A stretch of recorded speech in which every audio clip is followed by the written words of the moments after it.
You don't have to believe me, but here's the deal.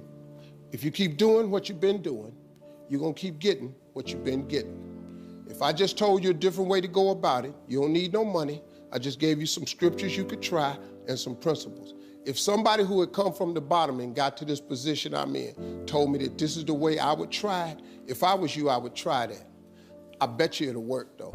So you might want to get honest with yourself. Like instead of doing this I want to be a millionaire, I want to do this. Do you really?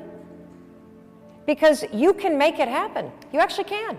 Look at all the idiots that are making money. You can make money. But you're gonna have to roll the clock forward just a year and say, okay, if I'm able to put $1,000 a month against my debt, I'm able to make X amount of dollars a month, I'm able to put X amount of dollars in savings. What do I need to be doing a year from now to make that happen? And what are those habits that are there a year from now that I don't have right now? And then roll yourself back to this moment, just like I explained with exercise.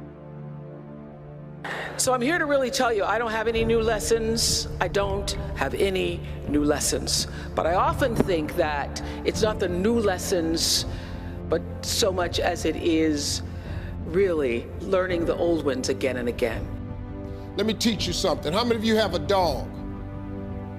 How many of you have ever had a dog that had a flea on it? That's everybody. You ever seen a flea? One of the smallest insects. Really small, one of the smallest insects. But for his height and size, and flea has the highest vertical leap in nature for an insect.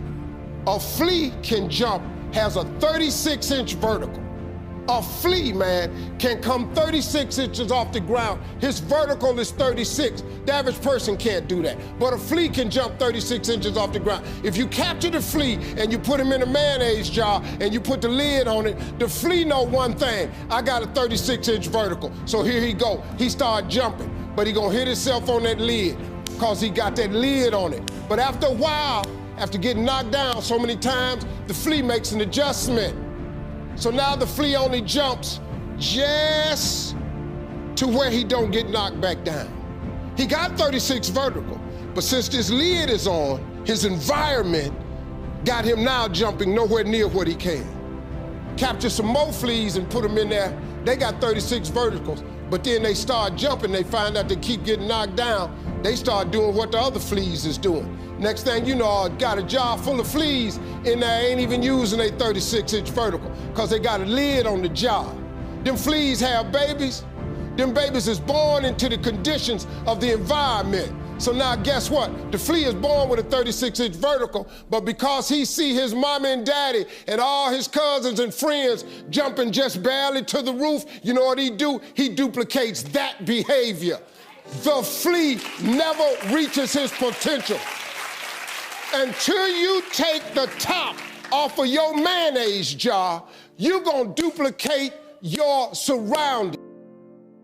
If you take an oak tree seed and you put it in a 2-foot pot, that seed will never become the oak tree that oak trees are capable of becoming, because it's gonna get stifled by the 2-foot pot. Now check this out, ain't nothing wrong with the seed. The seed just fell prey to the environment. You are a seed from God. God made you in his likeness. He big, he vast.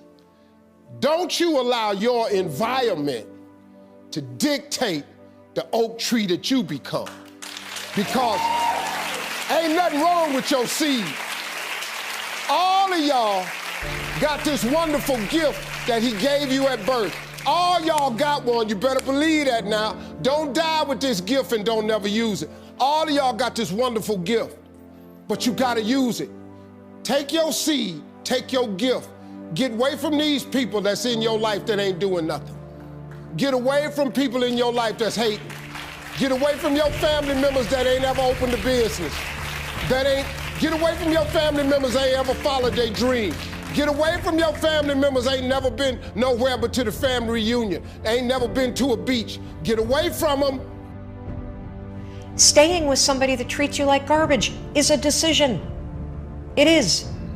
Staying at a job that you hate is a decision. Staying in the body that you are not proud of is a decision. Is it going to be easy? No, it's not going to be easy to change. It's simple. Do a Google search and then use the 5-second rule to force yourself to do that stuff. Change comes down to 5-second decisions, and this is why the 5-second rule is important for everybody to know. It's your job to push yourself. And I don't care if you're Dr. Martin Luther King Jr., or you're Michelangelo, or you're Lin-Manuel Miranda, who wrote Hamilton, you will struggle with self-doubt. Write down your goals. So what are the boundaries with money? What do you need to make? What do you want to put away? Be realistic in the beginning so that you can achieve it. Figure out what you need to do in terms of if you were actually doing that. I've always wanted a six-pack and I don't have it. And I don't know, and I've never had it. And when I finally stopped complaining about it when I got honest about what it was going to require. In today's world, where you have the internet, you can literally learn, launch, do anything. Anything. The only thing that's truly stopping you are the limiting patterns that you think, the self-doubt, the fear, the habits that you have. And you can break them. You can break them 5 seconds at a time. But so bring it back, and then you will have the formula for pivoting at any moment. You time travel forward a year. You investigate the patterns that you have that are giving you the result that you want, and then you back your ass up to right here, right now. And you decide, am I willing to do this now? If I'm willing, then 5, 4, 3, 2, 1 through all the bullshit excuses that are going to be there when you're trying to override your operating system. This is your time to rise. Use this moment to encourage you, to embolden you, and to literally push you into the rising of your life. Your job is not always going to fulfill you. There will be some days that you just might be bored. Other days you may not feel like going to work at all. Go anyway. And remember that your job is not who you are. It's just what you're doing on the way to who you will become. When you give your word, keep it. Show up, do the work, get your hands dirty, and then you'll begin to draw strength from the understanding, the true knowing that history is still being written. You're writing it every day. The wheel's still in spin, and what you do or what you don't do will be a part of it. You build a legacy, not from one thing, but from everything. Your life journey is about learning to become more of who you are and fulfilling the highest, truest expression of yourself as a human being. That's why you're here. You will do that through your work and your art, through your relationships and your love. And to quote Albert Einstein, education is what remains after we forget what we're taught. You've learned a lot here at USC.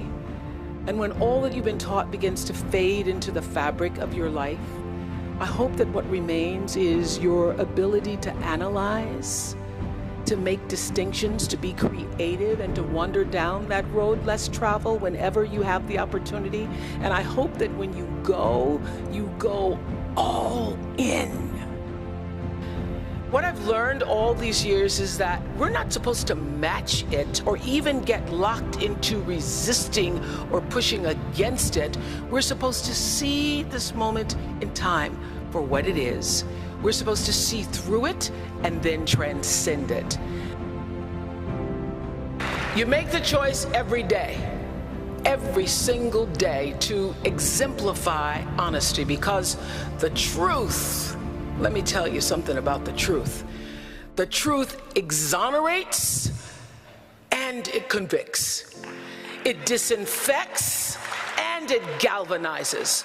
The truth has always been and will always be our shield against corruption, our shield against greed and despair. The truth is our saving grace. And not only are you here, USC Annenberg, to tell it, to write it, to proclaim it, to speak it, but to be it. Be the truth. Be the